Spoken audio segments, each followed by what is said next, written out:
My name is Selena Kulkarni and I'm a passionate investor, but with a difference. I spend half my time running a community for wealthy entrepreneurs looking to reach financial freedom in 3 to 5 years using exclusive real estate deals that deliver consistent, predictable cash flow.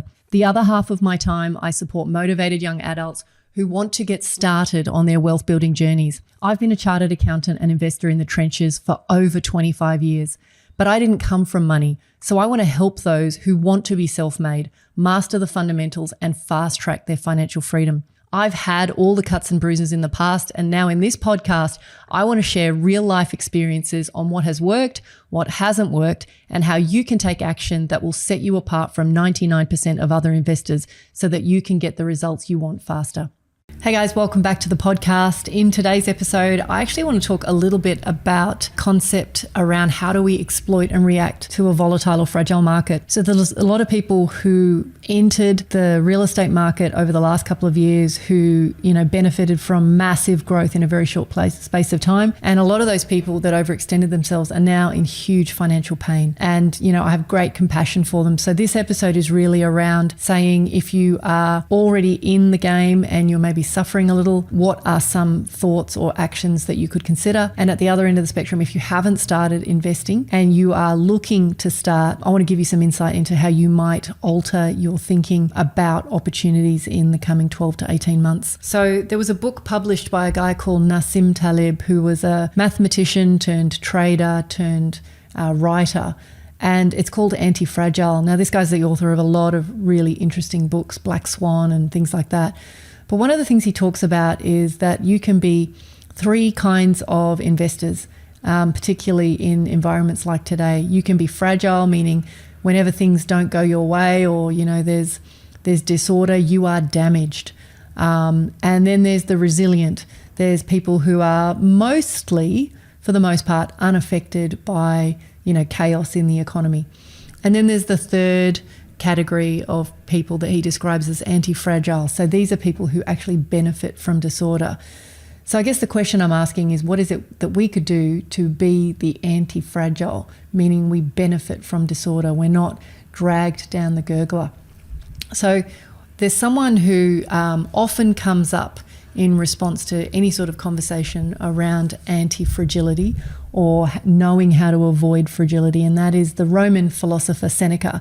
Now, Seneca, for those of you who haven't heard of him, is renowned for being the philosopher that kind of sparked the movement around Stoicism. Lots of people have written about him, his beliefs. He kept a journal, which is why people know so much about him. And what a lot of people don't know about him was that he was, in fact, an incredibly wealthy guy. He reflected often on this need to avoid being fragile. And, essentially what most people suffer from is that the fear of loss is stronger than the joy of possession. So one or two things that he used to do on a regular basis was, firstly, he was constantly mentally preparing for loss. He regularly imagined that all his wealth was gone and he was starting over again. He regularly slept on the kitchen floor. He regularly drank from the dog bowl. And the reason he did those things was he wanted to remind himself of what the worst case scenario is. I think when most people see uncertainty and volatility in the market as we are experiencing right now, the first instinct is to run away. In terms of news that are, if we think most recently, there's been announcements in the US that, the Federal Reserve think that interest rates will come down 3 times next year, in fact.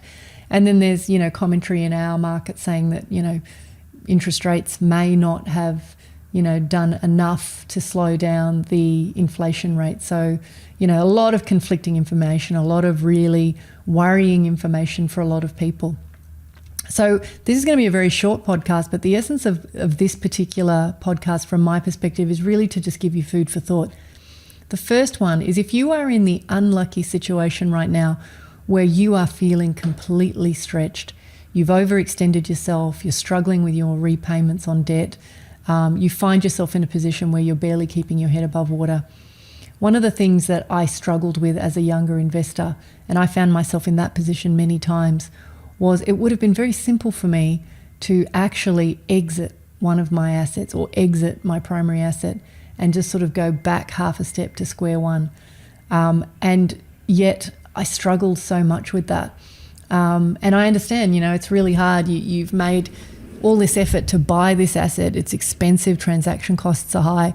And then the idea of potentially letting go of something that even, worse, you may have an emotional attachment to, that the whole family may have an emotional attachment to, can be very, very challenging. But there were several times in my life over the last 20 or so years where, I would redline my finances. I would push to the limit and find myself in this awful situation where I just, I knew that if I didn't take radical action, I wasn't going to make it. And so there were times like that where I made the counterintuitive move of selling an asset, liquidating something, just to bring down the pressure and get my head above water again. And I can tell you now, there was, I was often conflicted about it, but in the end, I knew that it was going to give me a much higher sleep at night factor. And so, for those of you who feel the pressure, who feel that hot water, there's no need to have that pride, if you like, that you have to make it work. It's okay to take a momentary step backwards in order to move forwards. The second thing that I would comment on is if you are in the situation where you haven't yet entered the market, you're thinking about getting into investing, one of the things to remind yourself of is that, in times of volatility, when fear is high, when people are often forced to sell under stressful situations, there can be really great opportunities to not necessarily purchase at a bargain or purchase at a massive discount, but to actually have more opportunity to choose from.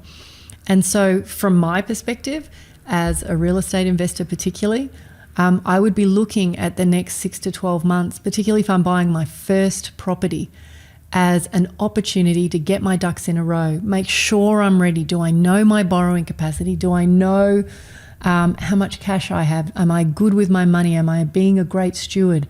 Are there things that I need to do to clean up house? Are there tax returns I need to do? So that when a stellar opportunity presents itself, you are actually in a position to pull the trigger. There are so many people who have expressed to me over their lives deep regret that they were in the right place at the right time with the right series of opportunities, and they just didn't have their, front of house and back of house in order, so they couldn't actually take action. They hadn't, figured out how much they could borrow, or, hadn't really tidied up tax returns and things like that. And, to look back and think that you missed out on an opportunity because you just didn't, you weren't prepared, basically, is soul destroying. So guys, for those of you who are interested in understanding more about how to get going on your investment journey, please stay tuned. I'm really trying to create content right now for those people who want some support to get out of the gates on the right foot. So anyway, guys, till next time, take care.